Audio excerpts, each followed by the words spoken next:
My friends, if you support the state of Israel, then you absolutely must support Donald Trump. And that is the fact. Jack, my name is Howard Real. The show is called Real Truth. Item from Israel National News. The Trump administration's declaration Monday that Israeli settlements in Judea and Samaria does not violate international law marks a revolutionary change in the American position on the issue and constitutes an extraordinary gesture of support for Israel, journalist and veteran publisher Caroline Glick argued in a piece published in Israel Hayom on Monday night. Quote, Mike Pompeo's statement Monday that Israeli settlements are not illegal per se is the most significant shift in U.S. Middle East policy in the past generation, wrote Glick. While the Trump administration has taken another major and in some cases more concrete measures regarding Israel, such as the recognition of Jerusalem as Israel's capital and the relocation of the U.S. Embassy, as well as the recognition of the Golan Heights as Israeli territory, Glick argues that the latest move is far more notable. Jerusalem was recognized as Israel's capital by an act of Congress in 1995, and there's been little interest in Washington or Europe to pressure Israel to surrender the Golan amid the ongoing Syrian civil war, noted Glick. While Judea and Samaria remains perhaps the most divisive issue internationally, Pompeo made two revolutionary assertions. The establishment of Israeli civilian settlements in the West Bank is not per se inconsistent with international law, and calling the establishment of civilian settlements inconsistent with international law has not advanced the cause of peace. The declaration, Glick continued, constitutes, quote, a complete rebuke by the Trump administration of the European Union's position on the issue of Judea and Samaria. Pompeo's statement is first and foremost an extraordinary gesture of support for Israel and the rights of the Jewish people on the part of President Donald Trump and his administration. But from a U.S. perspective, it also represents a key advance in Trump's realist foreign policy. Prime Minister Benjamin Netanyahu on Monday night on the phone with U.S. President Trump, following Secretary of State Pompeo's statement, said the U.S. no longer considers Jewish communities in Judea and Samaria to be contrary to international law. Netanyahu thanked President Trump and told him he had corrected an historic injustice and that someone had to tell the simple truth, and he did that, as he has done in recognizing the Golan Heights and the relocation of the U.S. Embassy to Jerusalem. Quote, we are not in a foreign country. This has been our homeland for over 3,000 years. The reason we are called Jews is because we came from here, from Judea.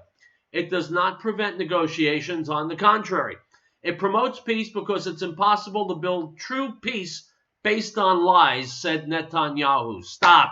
And my friends, this is what truth sounds like. The Jew-hating nations of the world have been trying to take the land of Israel away from the Jewish people, certainly since it was founded in 1948, and long before. This garbage about Judea and Samaria somehow not belonging to Israel is just that, garbage. My introduction to religion, as you know, I'm an Orthodox Jew, came around 1987, 1988, reading the works of the great Rabbi Meir Kahane, who wrote extensively and spoke extensively about Judea and Samaria. For over 3,000 years, they've been part of the Jewish people's land. No one argues that who doesn't hate Jews. None of the presidents we've had has been brave enough, statesman enough, or in the case of Barack Obama, who is a virulent anti-Semite, none of them have been godly enough, if you will, to go out on a limb and speak the simple truth. Now, maybe they did because they were scared spitless of the reaction in the Middle East and Europe. Folks, the Middle East and Europe can kiss my ass. What's right is right. What's right? What God says is what's right. God gave the land to the Jewish people, and if the rest of the world doesn't like it, the rest of the world can piss up a rope, quite frankly. I have unending respect for Donald Trump because he knows what's right, and he does what's right. Anyone who supports the state of Israel and doesn't support Donald Trump is a fool or worse. Anyone who supports the state of Israel and votes Democrat, when the Democrats have been helping the Palestinians murder Jews in Israel and steal land in Israel and rape people in Israel and burn forests in Israel and shoot missiles into Israel, anyone who votes Democrat cannot honestly say they support Israel.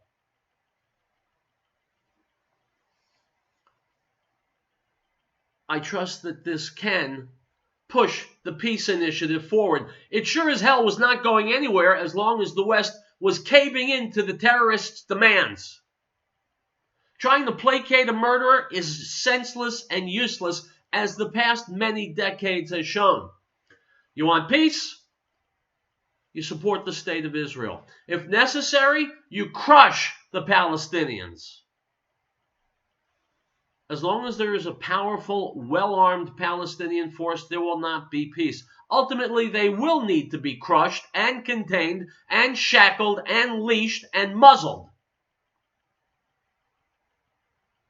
And so once again, if you stand with the Jewish people, forget the Jewish people, if you want what's good for America, if you want what's good for Christians, since Muslims and Arabs in the Middle East are killing Christians and burning churches, if you are for Western civilization, you've got to love what Donald Trump is doing. You've got to support Israel, and you've got to know that we need to crush the Palestinian murderers and terrorists.